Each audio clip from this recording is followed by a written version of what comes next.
말씀을 봅시다. 사도행전 11장을 봅니다. 사도행전 11장. 사도행전 11장입니다. 19절부터 봅니다.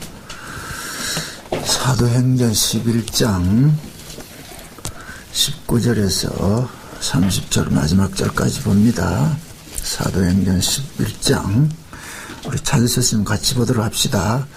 때 스데반의 일로 일어난 환란을 인하여 흩어진 자들이 베니게와 그브로와 안디옥까지 이르러 도를 유대인에게만 전하는데 그 중에 그브로와 구레네 및 사람이 안디옥에 이르러 헬라인에게도 말하여 주 예수를 전파하니 주의 손이 그들과 함께 하심에 수다 한 사람이 믿고 죽게 돌아오더라.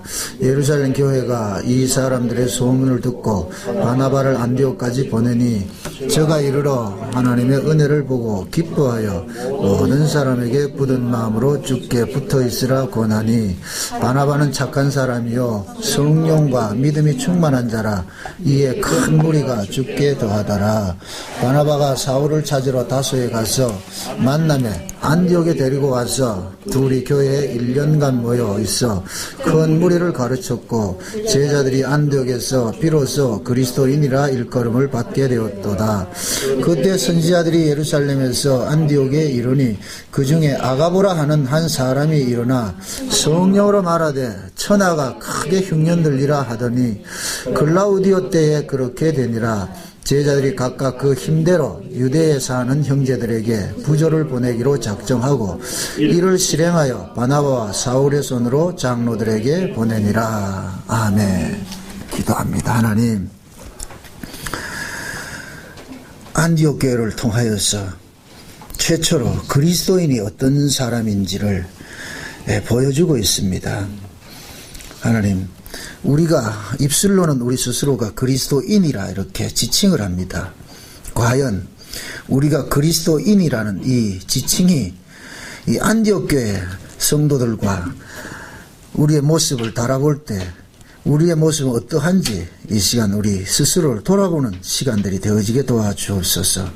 또한 성경이 말하는 그리스도인들이 누구인지를 분명히 알 수 있는 그런 지혜도 허락해 주옵소서. 예수님의 이름으로 기도합나이다. 아멘. 오늘 본문에 보면은 최초로 그리스도인들이 나옵니다. 그리스도인들, 지금 이거를 이제 우리 한국말로 하면 예수쟁이들이죠. 쟁이들. 그 쟁이라는 얘기가 전문가라는 얘기거든요. 전문가. 참 좋은 얘기예요. 그런데 이제 세상 사람들이 볼 때는 비하하는 말로서 쟁이라 그러잖아요. 여기 우리가 흔히 이제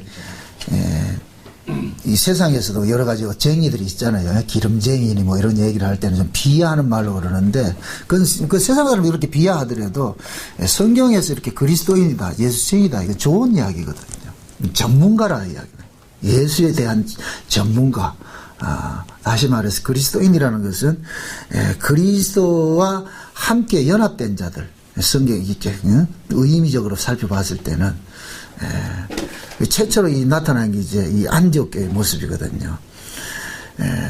우리가 이제 이 성경을 통해 가지고서 봐야 될 것은 뭐냐면은 하나님께서 예수를 통해 가지고서 어떻게 죽은 세상에 죽은 자들을 산 자로 살려내는가, 그 이야기를 지금 이 교회를 통해서 이렇게 보여준단 말이죠. 교회라는 것은 하나님의 생명을 받은 자들이 모인 것이 교회란 말이에요. 그러니까 교회만이 뭐가 있느냐면 산자들의 모인 곳이고 교회만이 생명이 있는 곳이에요. 교회 밖은 전부 다 죽었단 말이죠. 교회 밖은. 요한복음 1장에 볼 것 같으면은 예수님을 이끌어서 그 안에 생명이 있었으니 그렇게 이야기를 해요. 요한복음 1장에 볼 것 같으면은 그게 예수님 속에 생명이 있잖아요. 그럼 예수님 속에 생명이 있다 이야기는 예수 바깥은 생명이 없다는 얘기예요. 그 예수 밖에 있는 자는 다 죽었다는 얘기입니다. 그러면 요걸 오늘 본문과 이렇게 연결을 시킬 것 같으면은 그리스도인이라 이 뜻은 그 뭐이다? 예수와 함께 연합된 자다. 그 쉬운 말로 요 그리스도인들이 예수의 생명을 가진 자들이란 말이죠. 그러면은 안디옥 교회가 그리스도 최초로 그리스도인이라는 이 지칭을 이렇게 받게 됐다는 얘기는 이 안디옥 교회를 통해 가지고서 예수의 생명이 어떻게 세상에 드러나는가를 이제 보여주는 사건이 이 사건이에요. 그래서 최초로 이 교회를 통하여서 뭡니까 어떤 그 구제도 일어나고 이런 일들이 일어나거든요. 결론적으로 오늘 이 이야기를 이렇게 살펴볼 거 보면은 지금 이 안디옥 교회는 무슨 교회냐면 이방인 교회예요. 이방인 교회.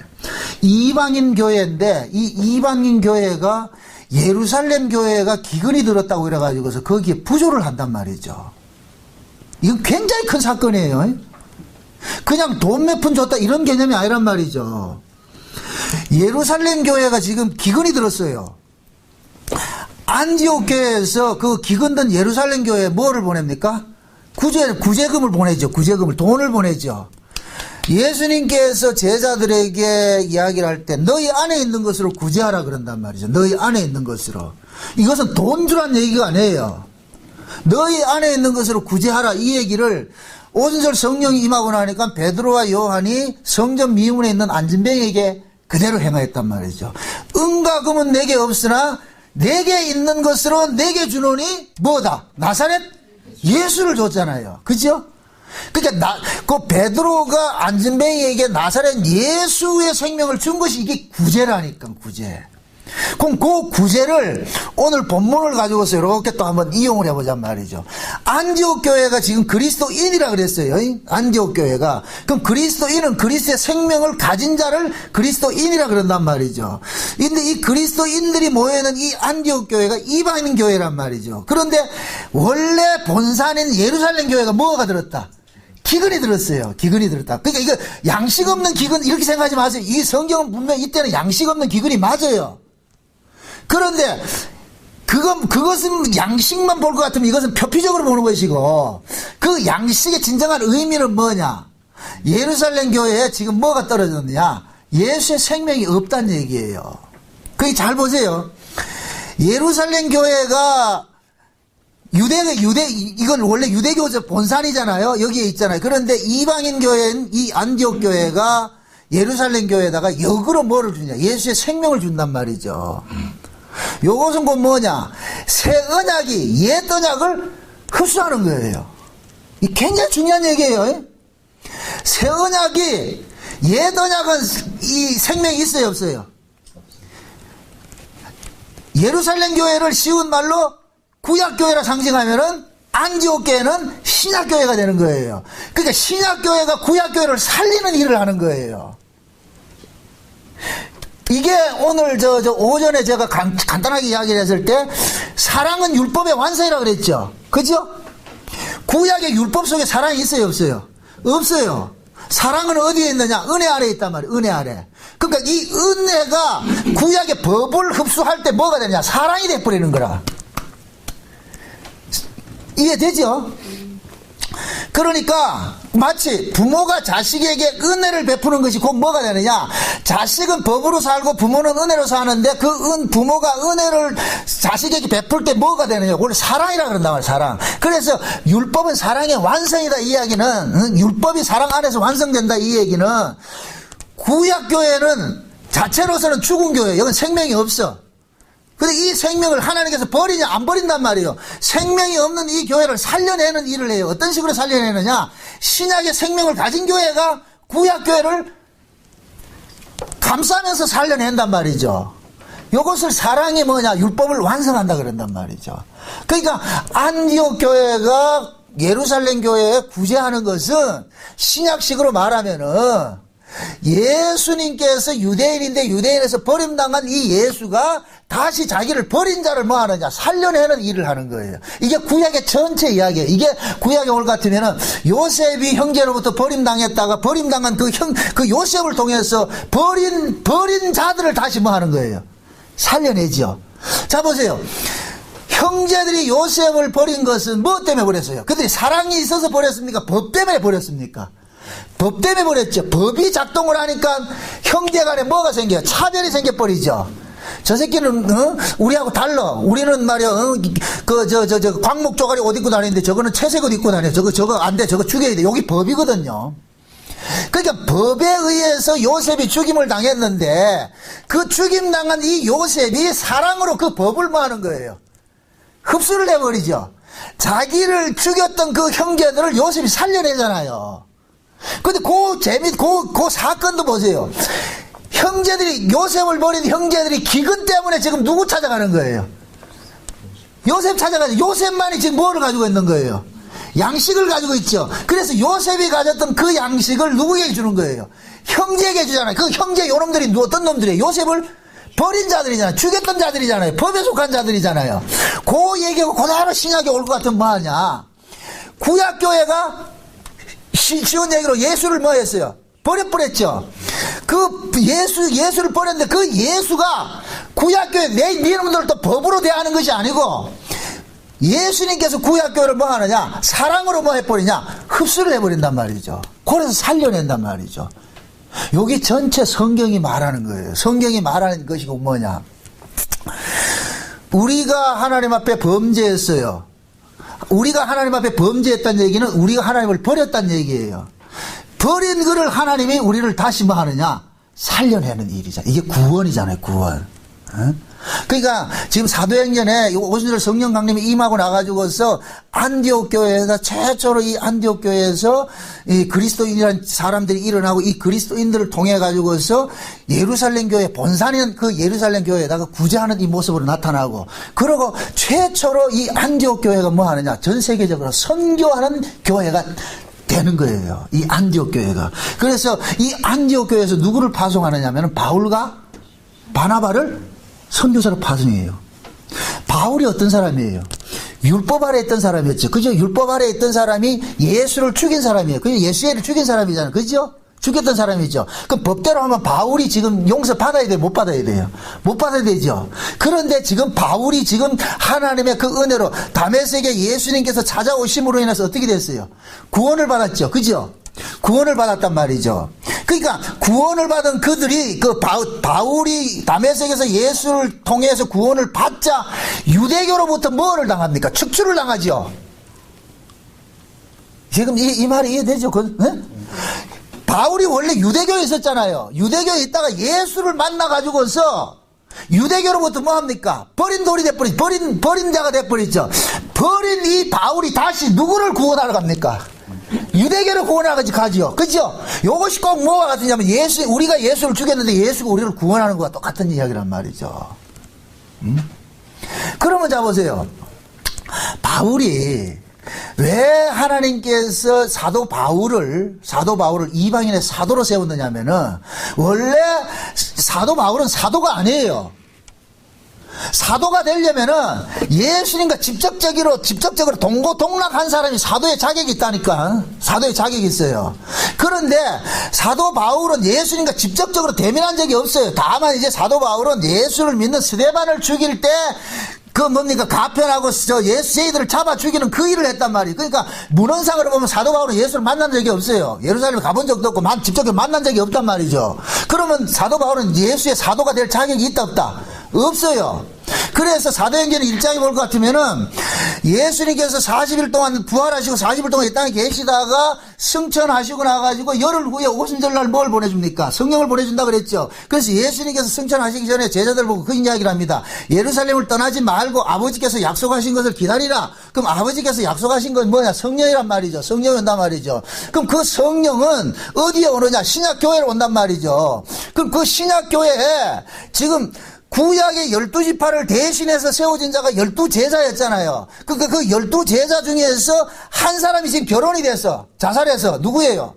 가룟 유다가 죽어버렸잖아요. 한 자리가 비어있죠. 한 자리가 비어있는 요 자리에 예수님과 같이 제자들과 같이 예수님과 같이 동고동락하면서 이렇게 같이 가르침을 받았던 사람들 중에 한 사람을 제자로 삼는데 그게 누구였어요? 마띠아죠. 마띠아. 그죠?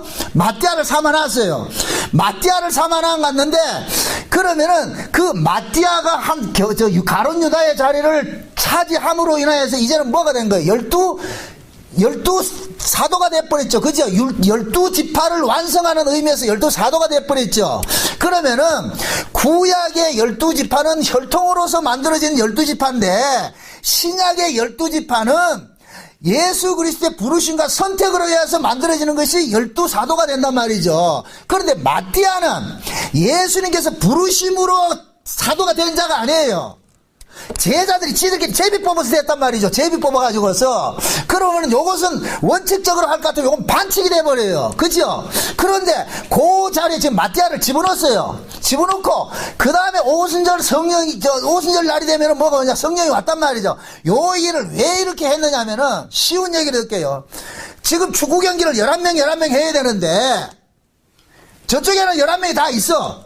근데 이쪽에는 11명이 되는데 한 명이 부족한 거라. 그래가지고 어떻게 하느냐, 시간은 됐고 후보 선수를 하나 집어넣는 거예요. 일단 게임은 플레이 시켜. 게임이 되고 났는데 진짜 선수가 온 거예요. 그럼 그 사람 뭐 한다? 바꿔치기 한단 말이죠. 그럼 신약의 교회는 어떤 교회가 되느냐? 혈과 육으로 되는 교회가 아니에요. 이건 혈통적으로 되는 교회가 아니란 말이죠. 그러면 마띠아는 지금 어떤 의미에서 예수님께서 직접 부르심으로 된 자가 아니기 때문에 인간들이 세운 자이기 때문에 하나의 혈통적인 의미가 있는 거예요. 그죠? 그래서 그 마띠아의 자리에 신약의 사도들과 같이 예수님의 부르심으로 된 사도가 하나 끼어들어야 되는데 여기 누구냐면은 바울이란 말이죠. 그래서 예수님께서 바울을 찾아가가지고 그 바울을 누구 자리에 마띠아를 빼버리고 그 마띠아 자리에 바울을 세웠는데 요 바울이 해야 되는 요 사명이 뭐냐면은 구약의 유대교를 구원하는 것이 아니라 요 바울이 뭐냐, 유대교는 혈과 육으로 섬겨진 교회잖아요. 그죠? 그런데 이 바울의 사명은 뭐냐, 혈과 육으로 세워진 교회가 아니고 성령으로 세워지는 자기 백성들을 찾아내는 이 역할을 한단 말이에요. 그래서 사도 바울이 이방인의 사도가 되는 거예요. 유대인의 사도가 아니고. 그렇다고 이 사도 바울이 유대인 구원 안 했다는 얘기가 아니에요. 실제 사도 바울이 이 전도 사역을 볼 것 같으면은 그 당시에는 로마의 그 정책에 따라가지고 유대인들이 온 사방에 분산이 되어 있었다니까. 온 사방에 분산이 되어 있어서 가는 곳마다 유대인들이 교회를 세워가지고 이렇게 있었어요. 그러니까 유대인들이 기독교 안에 개종돼서 들어온 사람이 참 많이 있었다니까. 쉬운 얘기로 오순절 날이 되니까 천하만국에서 올라온 경건한 유대인들이 있었잖아요. 그런데 베드로가 외칠 때 뭐 했습니까? 한 번 외칠 때 5,000명이 회개하고 3,000명이 회개하고 막 기하급수적으로 일어났잖아요. 그 사람들이 다 예루살렘에 있는 것이 아니고 예루살렘에 큰 환란이 일어나니까 전부 어떻게 됐어요? 산지장으로 흩어져 버렸죠. 흩어져서 가는 곳마다 이 사람들이 뭐를 세우느냐? 교회를 세우는 거예요. 그러니까 이 안디옥 교회도 실제는 이방인 지역에 있는 이방인 교회지만은 그 안에 보면은 유대인으로서 예수를 믿는 그리스도인들이 많이 있었어요. 어느 지역에도 다 그렇게 돼 있단 말이죠. 그러니까 사도 바울이 비록 이방인의 사도로서 부름을 받아서 전도를 하지만은 실제 그 안에 내용에 들어가 볼 것 같으면은 유대교에서 나온 사람들도 많이 있은 거예요. 그럼 요 이야기가 결국 영적인 의미로 봤을 때는 어떤 의미가 되느냐면은 바울이 전도를 하는 데 있어가지고서 이방인 전도만 하는 것이 아니고 자기를 버렸던 형제들을 다시 찾아내서 구원하는 그 일들을 지금 병행하고 있는 거예요. 지금 이 말이 이해돼요? 아까 제가 그 얘기를 했잖아요. 요셉을 비유로 들어가지고 자기를 버렸는데 버림당한 자가 버린 자를 뭐 한다 그랬어요. 살려내는 이 일을 하는 것이 이것이 복음이라 그랬어요. 예. 그 하나님이 그렇게 일을 한단 말이죠. 그러면은 사도 바울도 마찬가지란 말이죠. 사도행전 역사를 쭉 앞으로 이렇게 강의를 하면서 알겠지만 사도 바울을 제일 핍박한 사람이 누구냐면 유대인들이란 말이죠. 유대인들이 깡패들 동원해가지고서 막 사도 바울을 막 잡아 죽이려고 이런 일들을 했거든요.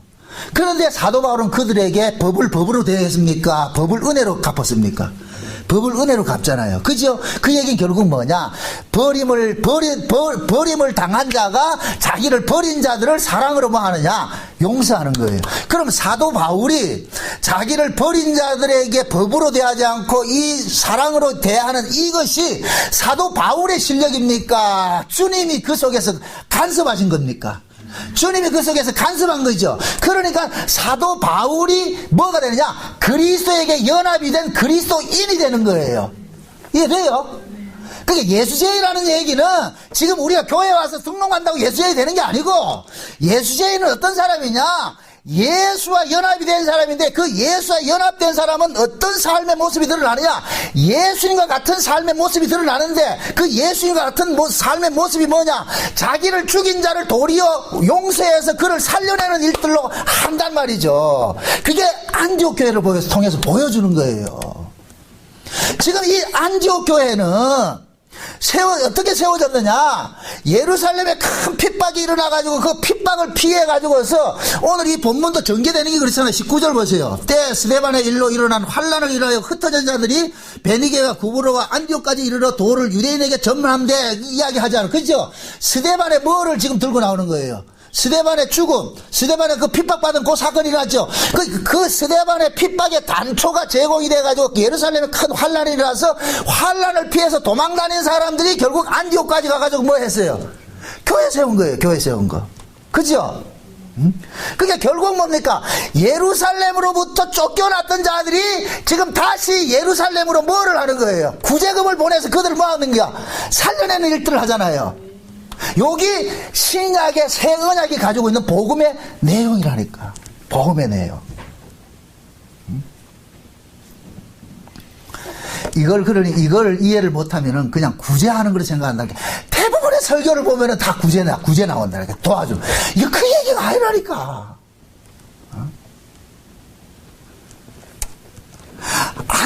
안디옥 교회가 이 안디옥 교회가 이방인의 교회를 상징을 해요. 성경이 나올 때. 예루살렘 교회는 유대교를 상징하고 이방인 교회는 안디옥 교회를 상징한단 말이죠. 그러니까 지금 안디옥 교회에서 이방인 교회가 구약의 유대교를 유대교 본산에 있는 예루살렘 교회를 도와주고 구제를 한다 이 얘기는 결국에는 뭐냐? 하나님의 생명을 가진 곳이 뭐냐? 이방인 교회인데 이 이방인 교회는 어떻게 생겨났느냐? 구약의 율법으로 생겨난 것이 아니고 예수 그리스도 십자가를 통해서 생겨난 교회잖아요. 그러니까 예수님의 십자가를 통해서 생겨난 이 교회의 정체성은 어떤 것이냐? 자기를 죽인 자를 법으로 대하는 것이 아니라 자기를 죽인 자를 도리어 뭐로 대해주는 것으로 자기 생명을 토해내는 것으로 살려내는 거예요. 이게 예수님의 십자가 사랑이라니까. 십자가 도라니까. 십자가 도는 뭐냐? 원수를 사랑하는 거예요. 원수를 법으로 대하는 것이 아니고. 그래서 제가 누누이 하는 얘기가 진짜 예수를 믿는 사람은 같이 싸우는 사람이 아니고 맞아주는 사람이라고 그 얘기하는 거예요. 예수 믿는 사람은 법으로 사는 사람이 아니에요. 법은 뭐냐? 반드시 충돌을 일으켜요. 너가 옳으냐 그르냐 이거 따질 것 같으면 반드시 뭐가 일어난다? 논쟁이 생기고 분란이 생기고 싸움이 일어나겠죠. 그러나 은혜는 그게 아니란 말이죠. 옳고 그름을 따지는 것이 아니에요. 그러니까 진짜 예수를 믿는 사람들 속에서는 은혜가 작동을 하기 때문에 그 은혜로서 살게 돼요. 그 삶이 곧 뭐냐?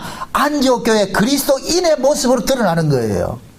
지금 여기 보면은 참 재밌는 이야기가 뭔데 23절을 보세요. 23절을 보니까 예루살렘 교회가 이 사람들의 소문을 듣고 바나바를 안디옥까지 보내니 저가 이르러 하나님의 은혜를 보고 기뻐하여 모든 사람에게 굳은 마음으로 주께 붙어 있으라 권하니 하나님이 지금 바나바가 하나님의 뭐를 봤어요?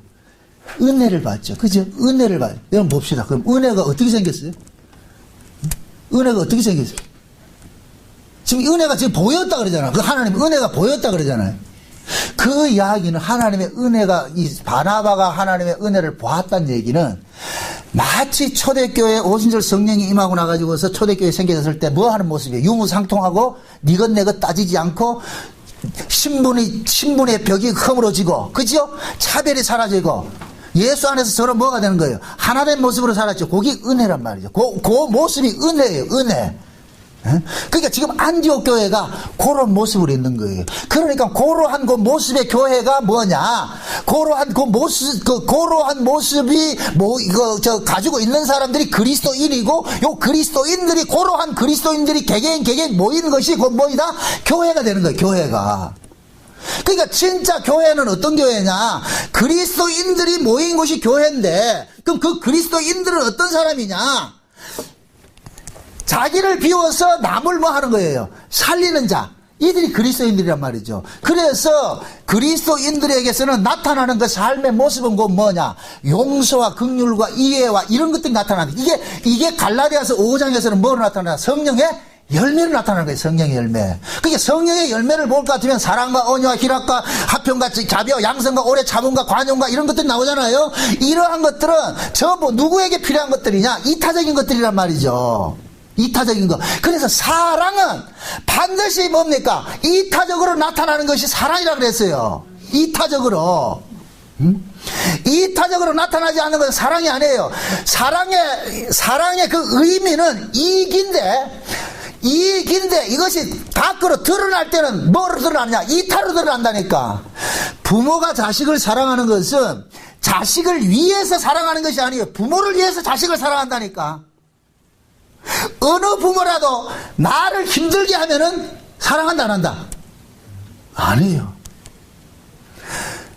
우리가 부모가 자식을 사랑한다 할지라도 그 사랑의 이면 속에는 뭐가 있느냐? 자식을 사랑하는 것으로 인하여서 내 유익을 구한단 말이죠. 모든 사랑의 속성이 그래요. 하나님께서 우리를 사랑한 것은 하나님을 위해서 사랑한 것이 우리를 위해서 사랑한 것이 아니에요. 근데 하나님을 위해서 사랑하는 그 사랑이 이 역사 속에서 드러날 때는 뭐로 드러나느냐? 이타로 드러난단 말이죠. 하나님을 위한 것으로 드러나는 것이 아니고 하나님께서 우리에게 주는 것으로 드러난다니까. 주는 것으로. 이것이 예수님의 사랑도 똑같은 거예요.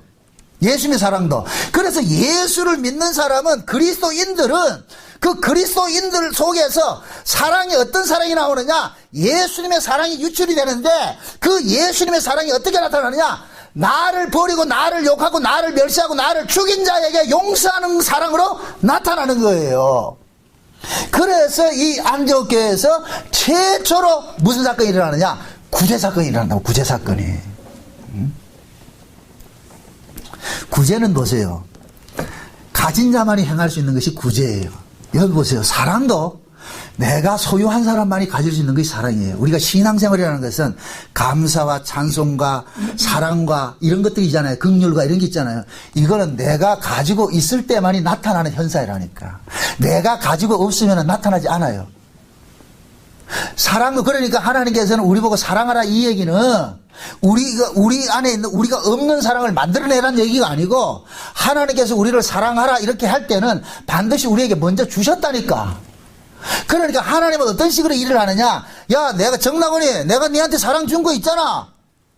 그러면은 그 사랑을 받은 나는 이걸 누구에게 보느냐? 하나님 앞에 두는 게 아니고 누구한테 두는 거야?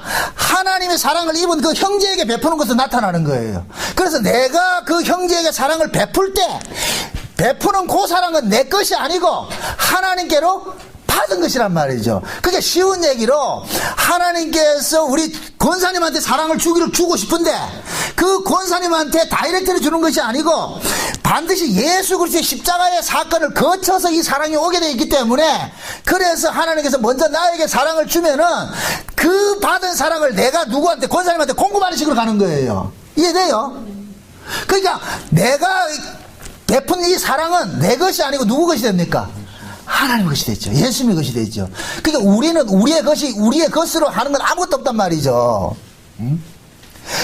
그렇게 사는 사람들을 일컬어서 뭐라 그러냐?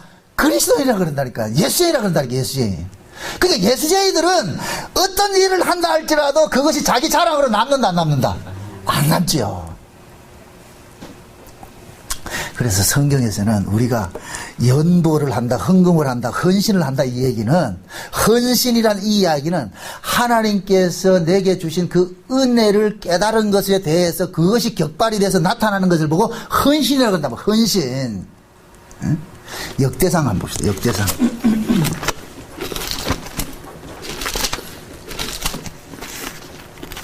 역대상 29장을 봅시다. 29장을. 역대상 29장을.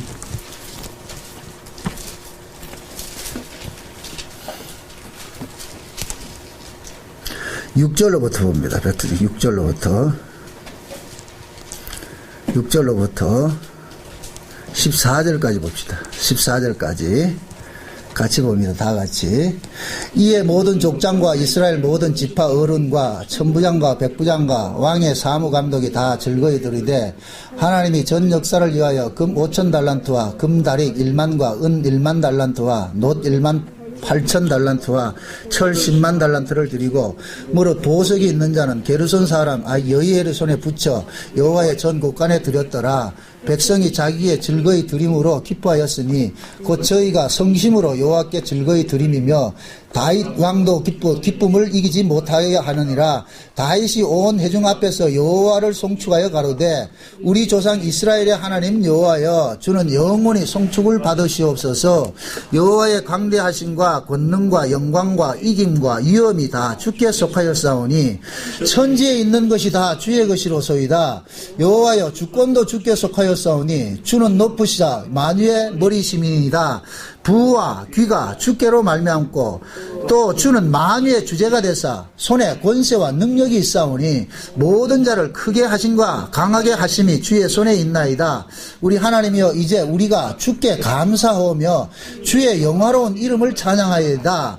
나와 나의 백성이 무엇이간데 이처럼 즐거운 마음으로 드릴 힘이 있었나이까. 모든 것이 주께로 말미암았사오니 우리가 주의 손에서 받은 것으로 주께 드렸을 뿐이니이다. 아멘. 지금 이게 뭐냐면은 다윗이 성전을 지으려고 그러니까 하나님께서 다윗 보고 그러잖아요. 야, 니는 손에 피를 만져가지고 성전 지을 수 없고 성전은 누가 짓느냐? 네 속에서 난자가 짓는다. 이 얘기란 말이죠. 이것은 곧 무엇을 상징하느냐? 예수님께서 십자가에 죽으심을 통하여 가지고서 이것은 뭡니까? 예수님 십자가에 죽으신 건 그 뭐예요? 우리의 죄를 속량하기 위해서 죽으셨잖아요. 그지요? 죄를, 예수님의 십자가는 우리를, 죄를 속량해주는 십자가예요. 속량해주는 십자가란 말이죠. 우리를 거듭나게 하는 것은 성령이 와야 되는 거예요. 다시 말해서, 예수님의 십자가를 통해 가지고 우리는 거듭나는 게 없어요. 예수님의 십자가는 우리의 죄사함을 위한 십자가지. 그래서 저와 여러분들이 죄사함을 받고서 거듭나는 것은 두 예수가 필요해요. 두 예수가. 육체로 오신 이 예수는 우리의 죄를 십자가에서 대속하는 역할을 해주고, 그것은 곧 죽이는 일을 하는 거예요. 우리를, 죄인을 죽이는 일을 한단 말이죠. 그럼 죽였단 자를 살려내는 것은 누가 하느냐? 성령으로 오신 그리스도께서 하신단 말이죠. 성령으로 오신 그리스도께서. 그러니까 성령으로 오신 그리스도께서 우리를 살려낸 이 사람들을 뭐라 그러냐? 성전이라 그러는 거예요. 성전. 지금 이해돼요? 그러니까 지금 다윗이 자기가 성전을 지으려니까 하나님께서 다윗 보고 지으라 그래요? 못 지으라 그래요? 성전은 네가 짓는 것이 아니고 네 몸에서 난 자식이 짓는다 그러잖아요. 그러니까 다윗과 솔로몬은 하나예요. 하나. 다윗은 육체로 오신 예수를 상징하고 솔로몬은 영으로 오신 그리스도를 상징한단 말이죠. 그래서 다윗은 성전을 지을 모든 재료를 준비만 다 해놨고, 실제 성전 짓는 건 누가 짓느냐? 솔로몬이 짓는다니까. 마치 예수님께서 하나님과 화목하는 일들을, 이 일들을 십자가에서 모든 걸 다 완성시켜 놔놓고 그 화목되는 것을 실제 어플리케이션 시키는 것은 성령이 와야 된다니까. 성령이. 이해되죠? 그러니까 다윗하고 솔로몬하고 신약의 예수님과 그리스도와 같은 의미란 말이죠. 같은 의미. 그러니까 지금 다윗이 자기가 성전을 짓기 위해 가지고서 백성들한테 야, 이런 성전을 지어야 되니까 그 성전을 짓기 위해서는 뭐가 있냐? 예물이 필요하단 말이죠. 공포를 했더니까 백성들이 전부 다가 어떻게 하느냐? 즐거운 마음으로 드리는 거예요. 기쁜 마음으로 드리는단 말이죠. 기쁜 마음으로. 기쁜 마음으로 이렇게 드렸잖아요. 드리니까 다윗이 그러는 거예요. 세상에 하나님, 어떻게 이 백성들의 마음을 감동을 시켰길래 저들이 저렇게 흔쾌히 기쁜 마음으로 드릴 수 있게 해줬습니까? 그러니까 다윗은 드린 그들을 자랑하는 것이 아니고 드리게 해주신 그 하나님을 뭐 하느냐? 송축하는 거예요. 송축하는 거. 이해되죠? 그러니까 이 성전을 짓기 위해서 예물을 바친 이 사람들은 그 예물 바친 것들이 자기들 것입니까? 하나님의 것입니까? 하나님의 것이잖아. 그러니까 다윗이 그 얘기를 해주는 거예요. 부와 귀가 모두가 어디에서 왔다? 하나님으로부터 왔다 이잖아요. 그럼 지금 백성들이 부와 귀를 하나님 성전 짓기 위해서 드렸는데 결국은 너희들이 드리는 이 부, 귀는 너희들의 것이 아니고 누구 것이다? 하나님의 것이라는 거예요. 그러니까 다윗은 지금 그걸 보는 거예요. 너희들이 즐거이 드리는 것을 보니까 너희들이 이것은 내 것이 아니고 하나님께로 받은 것이라는 것을 제대로 알고 있구나. 그 제대로 알고 있는 그것이 고마운 거예요. 그걸 감사하는 거라니까. 요 사건이 오순절 성령이 임하고 나니까 그대로 나타났잖아요. 오순절 성령이 임하고 나니까 사람들이 전부 자기 재물을 어디다 갖다 바쳐요? 교회 갖다 바쳤죠. 그럴 때 그들이 바쳤던 그 재물을 바친 그것이 그들의 실력입니까? 하나님의 은혜입니까? 하나님의 은혜죠. 그러니까 하나님께서 자기 백성들에게 은혜를 주시니까 그 은혜가 우리 안에서 하나님 앞에 즐거이 헌신하는 모습으로 나타나게 하더란 말이죠. 우리가 예수로부터 생명을 받으니까 그 생명이 날 치장하는 쪽으로 가만히 있는 것이 아니고 받은 그 생명이 다시 누구에게 가느냐? 다른 사람을 살리는 쪽으로 유출이 되더란 말이죠. 이게 생명의 원리거든요. 하나님 생명의 원리란 말이죠. 그러니까 진짜 예수 그리스도를 믿는 그리스도인들은 이러한 이 삶의 모습들이 나타난다 안 나타난다? 나타나야 되는 거예요. 나타나야 된다. 그게 안 나타나면은 그거는 그냥 교인일 수는 있어도 성도는 아니에요. 신자는 아니라니까. 그게 안 나타나면은. 이건 우리 보고 만들어내란 얘기가 아니에요. 하나님께서 우리 걸 안 받아요. 하나님은 하나님의 것을 받는다니까. 그러니까 그 하나님의 것이 뭐냐? 하나님이 먼저 우리에게 주셨다니까. 하나님 먼저 우리에게 주셨고, 주신 우리는 그것은 우리는 뭐냐? 받은 우리는 이거 하나님 것이 맞아 하는 의미에서 뭐하냐? 돌려드린다니까. 그래서 신명기 21장에 볼 것 같으면은 절기가 되면은 백성들이 전부 가가지고 하나님 앞에 나가가지고서 뭐냐, 자기가 농사 지었던 농산물 중에 10분의 1을 가져와가서 하나님 앞에 성전에 바치면서 그런 얘기를 하는 거예요. 우리 조상이 원래 아람 사람이었는데, 이 아람 사람은 뭡니까? 유리방황한 사람인데, 땅도 없이 유리방황한 사람이었는데, 그런 사람이 지금 하나님께서 우리 조상 아브라함에게 약속하신 그 약속의 땅을 공짜로 주셔가지고 우리가 이 땅에 와서 지금 농사를 이렇게 짓고 삽니다. 그래서 우리가 지금 이렇게 이 땅에서 난 이 산물을 하나님 앞에 드리는 것은, 이것은 우리 것이 아니고 하나님께서 우리에게 땅을 공짜로 주셔가지고서 그 공짜로 주신 그 땅에서 산물을 낸 것이기 때문에 이것은 하나님의 것입니다라는 것을 의미로 드리는 것이 11조란 말이죠. 그러니까 그 11조를 가지면은 또 교회에서는 뭐 하느냐? 그 11조를 가지고서 고아나 과부나 나그네나 이방인들이라도 그 안에 있는 경내에 있는 모든 사람들에게 뭐 하는 거예요? 베풀어 주지요. 나눠 주지요. 나눠줘서 전부가 뭐 하느냐? 받은 사람도 하나님을 찬양하고 얻어먹는 사람도 하나님을 찬양하고, 주는 사람이나 받는 사람이나 모두가 자기 자랑이 있는 것이 아니고 누구만 자랑하더라? 하나님을 자랑하잖아요. 그죠? 요게 교회라니까. 요게 교회. 지금 안디옥 교회가 그렇단 말이죠. 안디옥 교회가 이방인 교회이지만은 이렇게 예루살렘 교회를 위해서 부조할 수 있고 이런 일들이 나타날 수 있는 것은 결국 그들 속에 하나님으로부터 받았다는 것을 본인들이 자각을 하고 있기 때문에 그 자각함이 무엇을 나타나느냐? 자기 형제 교회를 돕는 것을 나타나더란 말이죠. 이건 이렇게 하라 하면 안 돼. 이 본문 가지고 사도행전 이거 가지고 여러분들 안디옥 교회는 이렇게 구제를 했으니까 우리 교회를 합시다 이러면 안 된다니까. 이건 그걸 이야기하는 게 아니에요. 이건 우리 보고 뭘 하라고 이렇게 얘기하는 것이 아니고, 하나님의 은혜를 받으면 이런 현상이 일어나더라. 그럼 계속해서 이 안디옥 교회가 지금 현실 교회를 지금 뭐 하고 있겠어요?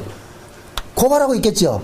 지금 우리를 고발하고 있다니까. 지금 이 안디옥 교회 자체가, 야, 안디옥 교회는 봐라, 하나님의 생명을 받아가지고 이렇게 너무 고마워가지고서 자기의 생명 같은 것을 이렇게 토해내는데, 나는 지금 정당하게 보고 니는 뭐 어떻게 사는데, 계속 내가 고발당한단 말이죠. 이 말씀 앞에.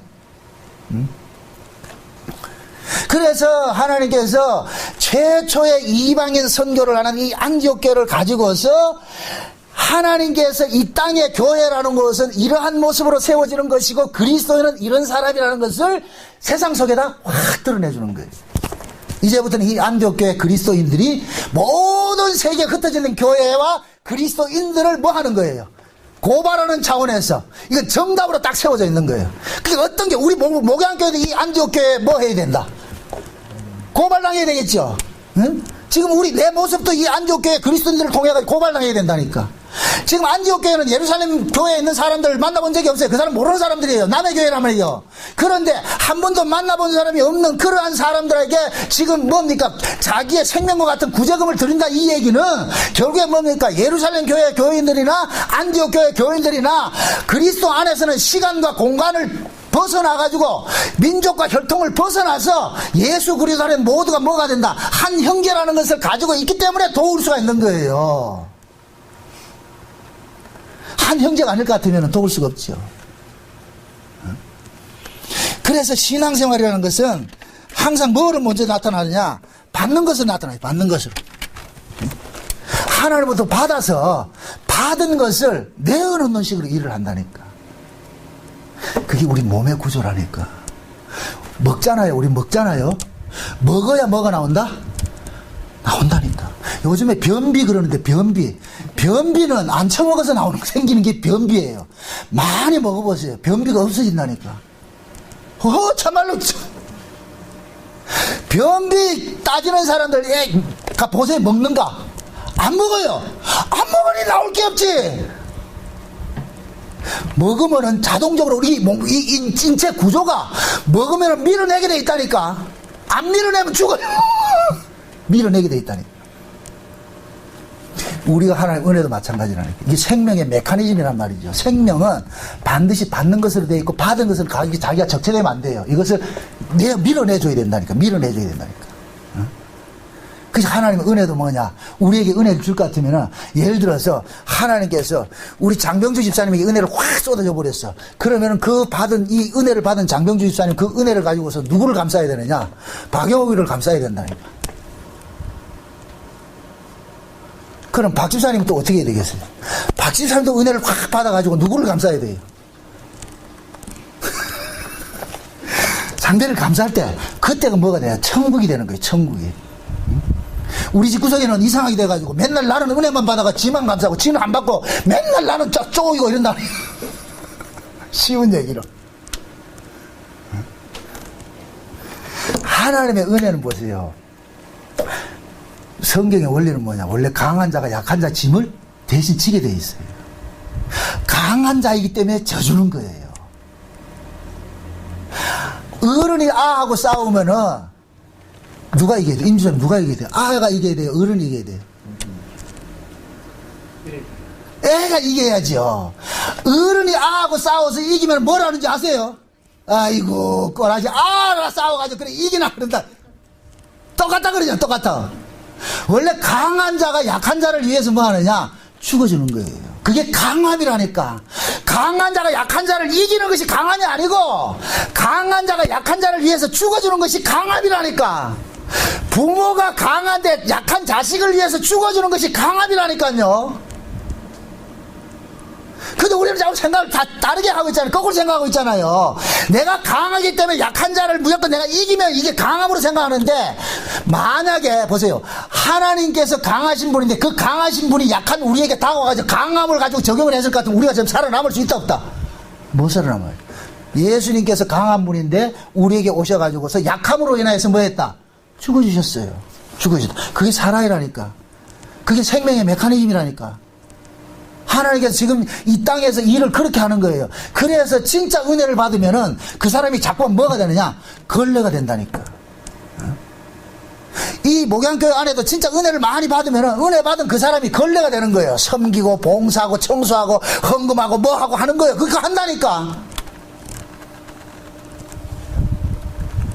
그래서 신자들이 이걸 뭡니까? 어떤 그 안에 있는 어떤 열심과 충성을 격발하기 위해 가지고서 그 집은 내기 위해서 이런 설교하면 안 돼요. 그건 잘못된 거예요. 그건 말씀을 지금 도용하고 있는 거예요. 말씀은 우리 속에 있는 것을 끄집어내려고 하는 것이 아니고 열심과 그 충성을 끄집어내려는 것이 아니고 그것은 하나님의 은혜가 할 일이니까. 그러나 우리는 이 말씀을 통하여 가지고서 우리 자신들이 내가 이렇게 하나님의 은혜를 받고 있음에도 그 받은 은혜를 내 사리 사욕을 위해서 쓰고 있다는 이 악당님들이 자꾸만 고발당해야 된단 말이죠. 도적놈이 뭐냐? 남의 걸 도적하는 게 도적질이 아니에요. 예레미야서 볼 것 같으면 뭐라 그래요? 내 말씀을 도적질한다 그러죠. 말씀을 도적질하는 거 어떤 거예요? 말씀을 도적질한다. 어떤 것이 말씀을 도적질하는 거예요?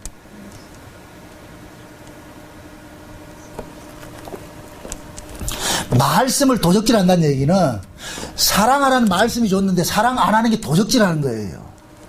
소금이 맛을 잃는다 그랬죠.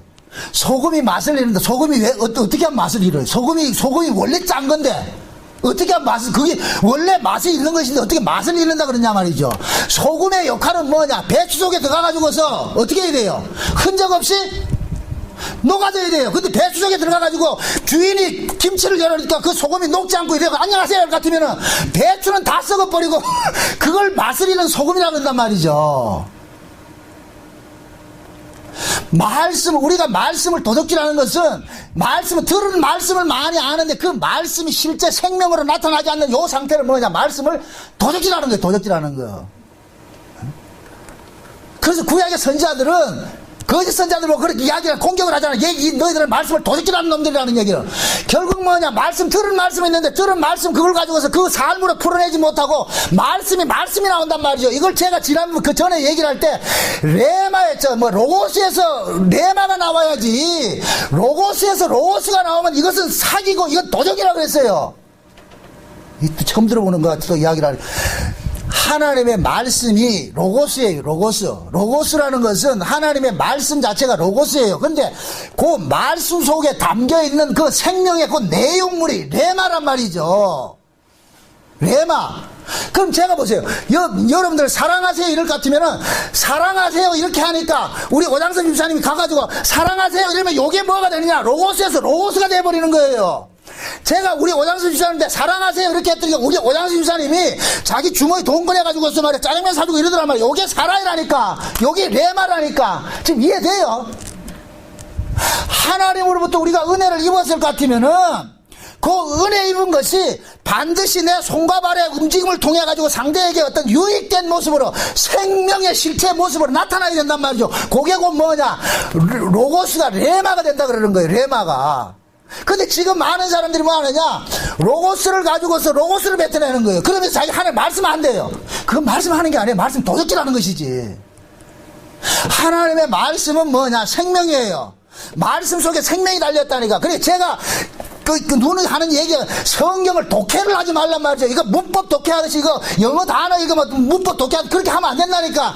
성경은 하나님께서 자기 백성들과 부대낀 이것이 구전된 것을 문자로 적어놓은 것이 성경이란 말이죠. 그러니까 이것은 문자지 실제 그 내용 속에서 뭐예요? 하나님과 자기 백성들과 뭐 한 거예요?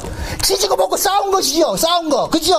지지고 볶고 싸운 것이 생명의 활동이란 말이죠. 생명의 활동. 그 생명의 활동을 여기다가 문자 속에 지금 가둬놨어요. 가둬놨단 말이죠. 뭐가? 성령께서 가둬놨잖아요.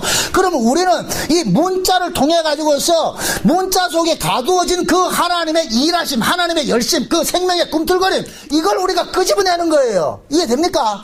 그러니까 성령의 감동으로서 이 성경을 보는 사람은 이 성경을 문법 독해하는 것이 아니고 여기에서 뭐가 나오냐, 하나님의 희노애락을 끄집어낸다니까. 이해돼요? 하나님의 희노애락 사건을 끄집어낸단 말이죠. 여보세요, 하나님께서 이스라엘 백성들을 간섭하는 자체가 사건이라니까. 그래서 성경은 전부 사건 중심으로 기록이 되어 있다니까. 사건 어떤 스토리를 이야기하는 것이 아니고 계속해서 사건 부딪힌 거. 그 부딪힘을 성령께서 문자라는 활자 속에다 가둬놨는데 그 문자라는 이 활자를 다시 뭐 하느냐, 끄집어냈을 때 뭐가 되느냐, 말씀이 살아서 저벅저벅 걸어다니면서 뭐 하느냐, 사랑을 하라니까. 사랑하라는 말이 나오는 것이 아니고 손발이 움직여서 섬기고 봉사하고 하는 것으로 나타나더란 말이죠. 이해돼요? 그러니까 바나바가 지금 안디옥 교회에 내려가가지고 하나님의 은혜를 보고 기뻐한 것은 그들이 주대로만 은혜 한 것이 아니고 실제 삶으로서 뭐하더라, 받은 은혜를 뭐하더라, 섬기고 나누고 베풀고 하는 모습으로 드러나더란 말이죠. 그러니까 기쁜 거예요. 그 모습이 결국에는 어디까지 나오느냐, 생전 보지도 못한 이웃 교회에 기근 들었다 그러니까 그 교회를 위해서 자기 생명과 같은 뭐를 주는 거예요. 돈을 그들에게 보내더란 말이죠. 구제하는 것이 나타나더라니까.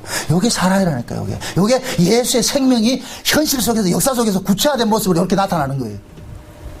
이걸 또 성경의 문자로 해석해가지고 봐라, 안디옥교회는 구제를 했으니까 돈 얼마 내는 것이다, 이렇게 생각하면 안 된단 말이죠. 그거는 구제라는 것은 돈 주는 것은 그것도 하나의 한 모습인데, 돈을 안 주고 가가지고 내가 예를 들어서 우리 집사님 한 분이 지금 몸이 많이 아파가지고 집에 누워있어. 그럴 것 같으면은 그 집에 가가지고서 여러분들 손발 걷어붙이고 살림해주고 빨래해주고 방 닦아주는 게 그게 구제가 된다니까. 이해돼요? 돈을 갖다 주는 게 돈도 구제의 한 모습이에요. 근데 그것을 돈으로만 생각하지 말란 말이죠. 구제는 뭐냐? 예수님의 생명을 삶으로 토해내는 것이 구제가 되는 거예요. 그러면 그 구제의 모습은 어떤 정형화된 틀이 있다 없다?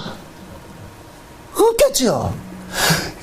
예수님의 그 생명을 소유하지 않는 사람은 정형화된 구제를 말하는 거예요. 그 정형화된 구제를 말할 때 뭐를 내놓으라 그래요? 돈 내놓으라 그런다. 돈 내놓으라. 그건 정형화된 구제고, 예수의 생명을 가진 사람이 구제하라 할 같으면은 돈도 내놓을 수도 있고, 아니면은 내 몸과 손과 발이 가가지고서 빨래도 하고 설거지도 해가지고도 말이에요. 막 이런 일들을 할 수가 있단 말이죠. 다양한 모습으로. 근데 여러분들이 이 성경을 보면서도 어떤 설교를 듣더라도 그걸 분별을 하시라니까, 그런 부분들을. 어떤 사람들은 설교를 가지고서 막 이렇게 현학적으로 말이요. 저도 이런 설교를 하기 위해서 많은 설교집을 봐요. 다 참고를 하는데, 대부분에 보면 이걸 독해를 한단 말이죠. 오늘 이 본문도 볼 것 같으면, 글라디오가 몇 세 때 기근이 얼마나 들어. 그건 그 얘기 아무 의미가 없다니까. 그런 이야기 하는 게 아니고, 데살로니가 교회는 예루살렘에서 몇 킬로 떨어져 가지고서 거기는 뭐가, 그런 개념이 아니라 그걸 말하는 게 성경이 아니란 말이죠. 성경은 그걸 이야기해 주고 그런 걸 이야기하려고 있는 것이 아니고, 하나님께서 그 안디옥 교회를 통해서 어떤 사건을 벌였느냐. 저들이 하나님의 은혜를 받으니까 그들 속에서 하나님의 은혜가 사건으로 드러나더란 말이죠. 어떤 사건으로? 예루살렘 교회에 뭐 하는 것으로? 구조하는 것으로 나타나더란 말이죠. 그게 하나님의 은혜예요. 하나님 살아이고. 그리스도인들은 그렇게 사는 사람이에요. 그렇게 사는 사람이라니까. 그러니까 신자들에게 신앙생활은 이것입니다라는 어떤 정형화된 틀을 만들어주면 안 되는 거예요. 여러분 보세요. 중요한 얘기입니다. 틀을 만들어주면 믿음 없는 사람도 해버려요. 틀을 만들어주면 그 틀에 맞춘다니까. 사람은 틀을 만들어주지 말아야 돼. 그러면 믿음 안 받는 사람 못해. 그래서 보통 보면 그러잖아요. 교회에서 목사님 어떻게 하면 신앙생활 잘합니까? 그러면은 그 안에 예수의 생명이 없는 사람은 어떠시거나 틀을 만들어주는 거예요. 하루에 성경 석장 보고 기도 하루에 한 시간 하고 이런 식으로 가르친다. 그러면 그 사람은 분명히 성경 석장 보고 기도해요. 이거는 내가 믿음 안 받아도 은혜 안 받아도 얼마든지 할 수 있어요. 인간의 열심으로 할 수 있다니까. 그 틀에 맞춰서 한다. 그래 놔놓고 뭐하냐, 나 했는데 이런다니까. 그건 신앙이 아니라니까. 그럴 때는 뭐 하느냐, 은혜대로 하세요. 받은 은혜대로 하세요. 이건 막연한 거예요. 뭐 우회해야 되는데, 받은 은혜가 없으면 우회해야 되는데 그 답을 가르쳐주지 말라니까. 네? 누가 신앙생활 어떻게 하면 잘합니까? 답이 없어요. 받은 은혜대로 하세요. 그럼 받은 은혜대로 알 것 같으면 본인이 뭐 하느냐, 먼저 받아서 깨달아야 될 거 아니에요. 깨닫는 게 받은 것도 없고 깨닫는 것이 없이 할 것 같으면은 요게 여기 참남이라니까. 참남, 불경이고. 하나님께서 원하는 것은 내가 너에게 준 것을 준 놈 찾아내기 위해서 하나님께서 하라 그러는 것이지, 우리 걸 받아내기 위해서 하라 소리 아니란 말이죠. 하나님께서는 우리가 농부일 것 같으면 하나님께서 농부의 그 주인이 되셔가지고서 농사질 씨앗을 먼저 주신다니까, 우리에게. 그럼 우리는 그 하나님께 받은 씨앗을 가지고 농사를 지어가지고 세경 바치는 거예요. 세경 바치는 거. 그 세경이 뭐예요? 이건 주인감이다라는 의미로 세경 바치는 거잖아요. 그걸 성경에서는 헌신이라 그러고 감사라 그러고 봉사라 그런다니까. 그건 내 거 아니죠. 하나님께서 주신 것이죠. 그 모습이 나타나야 그 사람들이 뭐냐, 그리스도인인 거예요. 그리스도인. 이런 모습이 안 나타나면 그냥 교인이에요. 교인. 그냥 종교생활 하는 거예요. 종교생활은 은혜 안 받아도 해요. 정해준 규범대로 하면 된다니까. 주일날 교회 오는 거 쉽지요. 뭐 어려워요. 마음만 먹으면 하지. 그런데 하나님의 은혜를 받게 될 것 같으면은 내가 주일날 교회 오냐 안 오냐 그 틀을 벗어버린다니까. 그래서 진짜 은혜 받은 사람들은 어떻게 하십시오라는 말을 할 필요가 없는 거예요. 그 사람은 뭐 하냐, 때로는 구제도 하고 때로는 봉사도 하고 말이에요. 때로는 청소도 하고 말이에요. 때로는 뭐 설거지도 하고 별 희한한 모습으로 다 나타나는 거예요. 그게 전부 결국에 뭐냐, 사랑이라니까. 여러분들 보세요. 우리가 부모가 자식을 사랑할 것 같으면 그 사랑이라는 것이 정형화돼서 어떻게 하나만 나타납니까? 아니잖아요. 그 사랑이 때로는 자식을 위해서 뭐 합니까? 맛있는 반찬 밥 해주는 것으로 나타나고, 그 자식을 위해서 일하는 것으로 나타나고, 자식을 위해서 돈 주는 것도 나타나고 다양한 모습으로 나타나잖아요. 그 전체를 뭐 합니까? 사랑이라 그러잖아요. 하나님의 사랑이 우리에게 더 오면 그렇다니까. 그래서 하나님의 은혜를 받은 사람들은 신앙생활을 어떤 정형화된 틀에 매여서 하지 않는 거예요.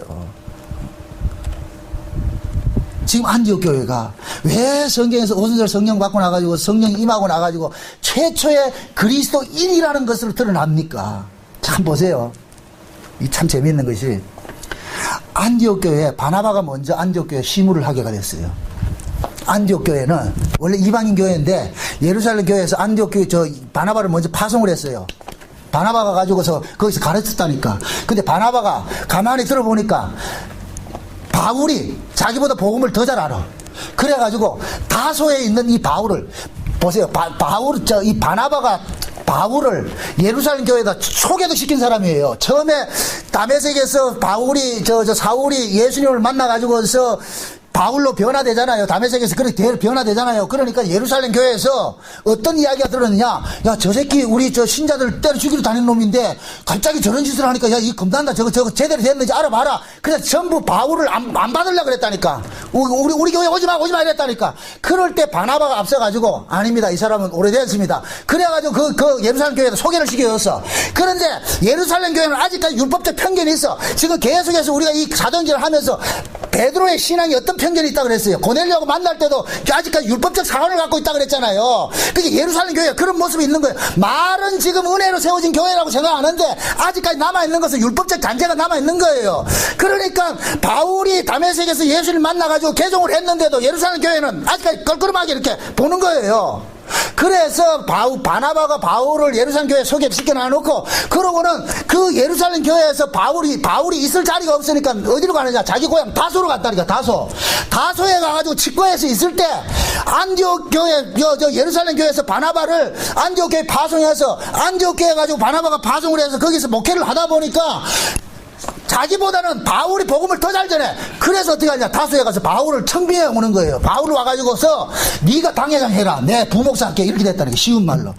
이거는 복음을 모르는 사람은 절대 나오지 않아요. 바나바가 복음을 알기 때문에 자기를 비우고 누구를 세우는 겁니까? 바울을 세우는 거예요. 이게 복음을 받은 사람의 특징이고 요런 사람이 그리스도인이라니까. 요런 사람이. 그러니까 바나바는 자기 입신양명이 목적이 아니고 내 영광 받고 내 출세가 목적이 아니고 오로지 뭡니까? 복음 하나 잘 전하면 되는 거잖아요. 그러니까 복음 하나 잘 전하는 건 사도 바울이 복음을 잘 전하니까 그래서 사도 바울을 어떻게 하느냐? 세우는 거예요. 자기 교회. 그래서 이 안디옥 교회가 최초로 뭐냐? 바울과 바나바를 뭐 하느냐? 파송한다니까. 선교사를 파송한다니까. 선교사를 파송한다니까. 그래서 안디옥 교회는 어떤 교회냐? 예수님께서 십자가에 죽으시고 새 언약으로서 세워진 교회의 모본으로서 안디옥 교회가 딱 보여지는 거예요. 새 언약으로 세워진 교회는 뭐냐? 예수님의 십자가를 통해 가지고서 세워진 이 새 언약의 교회는 이러한 교회의 모습이다. 그래서 이 안디옥 교회를 통하여서 뭐가 되느냐? 온 세계로 이 바울이 전도 여행을 떠나면서 그때부터 진짜 복음들이 막 증거되기 시작한 거예요. 그러니까 안디옥 교회는 이 안디옥이라는 이 말 자체가 그런 거예요. 말 자체가. 응? 말 자체가 이게 뭡니까? 막 퍼다 주고 말이죠. 나눠주고 하는 그런 이긴 자 이런 뜻이거든요. 이게 안디옥 교회가. 응? 뭡니까? 어떤 병거라는 의미도 있고 또 전사라는 의미도 있고. 그러니까 안디옥 교회는 지금 두 가지를 다 하는 거예요.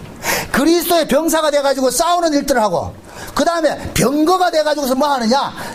복음을 실어 날르는 역할도 하고. 그러니까 안디옥 교회에서는 두 가지 일을 같이 일어나는 거예요.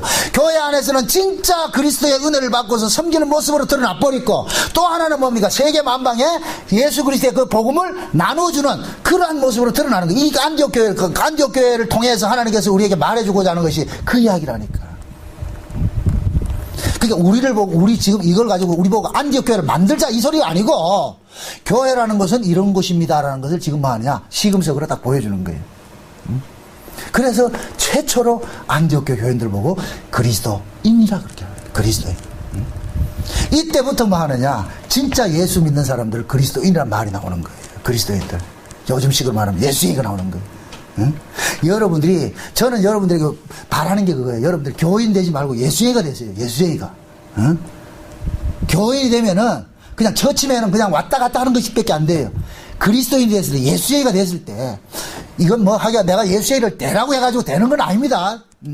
예수의가 될 수 있는 것은 예수가 우리 속에 들어오면 예수의가 자연적으로 돼요. 되는데, 그러나 그 예수가 우리 속에 와가지고서 그냥 사장된 모습으로 지식으로 남아있지 말고, 그 예수가 실제 생명이 돼서 로고스로 남지 말고, 로고스가 레마가 되는 그러한 일들이 저는 여러분들 속에서 많이 일어나기를 바라는 의미에서 여러분들이 안디옥교회 교인들이 되라 그런 의미로 하는 거예요.